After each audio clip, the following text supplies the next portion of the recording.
આપનું નામ? મારું નામ વિલાસબેન સખિયા છે। ઓમ સાઈ ચેરિટેબલ ટ્રસ્ટના પ્રમુખ સ્થાને સેવા આપી રહી છું।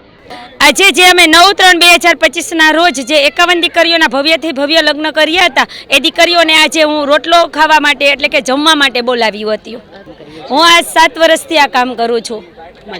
મારી સંસ્થાનો ઉદ્દેશ્ય એ છે કે જે જરૂરિયાતમંદ પરિવારની દીકરીઓને ભવ્યથી લગ્ન કરવા છે, પણ આ સમયમાં ખૂબ જ મોંઘવારી અને કુદરતી અને કૃત્રિમ આફતો આવતી હોય છે, તો જે જરૂરિયાતમંદ પરિવારની દીકરી છે એ શાહી લગ્ન નથી કરી શકતી અને કરિયાવર પણ આપી નથી શકતા એના પિતા। અને જો પિતા કરિયાવર આપવાને લગ્ન કરવા બેસે તો એને એક વ્યાજે રૂપિયા લેવા પડે છે ને એક બોદ્રેશન એની ઉપર થતું હોય છે। વ્યાજનો દર હેઠે દંટાઈ જતા હોય છે અને વર્ષો સુધી વ્યાજમાંથી નીકળી નથી શકતા।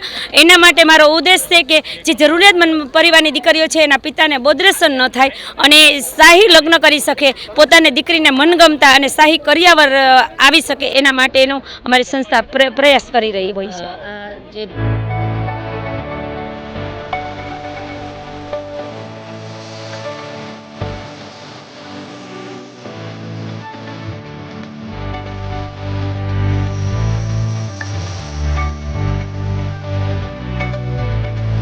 જી રાધાકૃષ્ણ કાન ગોપી ગ્રુપ ભાવનગરથી અમે લોકો લગભગ 3 વર્ષથી છેલ્લા 3 વર્ષથી વિલાસબેન સખિયા ઓમ સાઈ ચેરિટેબલ ટ્રસ્ટ દ્વારા અમને અહીંયા દર વર્ષે દીકરીઓને જે મીઠું રોટલાનું અને જે દાતાશ્રીઓ છે એનો સન્માન સમારોહ છે, એમાં અમારું જે કાંઈ ભગવાન અમને ટેલેન્ટ આપ્યું છે, જે કૃતિ આપી છે, અમને ભગવાને જે કાંઈ કળા આપી છે, એ દર વર્ષે લગભગ છેલ્લા 3 વર્ષથી અમે એ અમારી કલા દેખાડવા માટે અહીંયા સુરત શહેરમાં ભાવનગરથી અમે દર વર્ષે આવીએ છીએ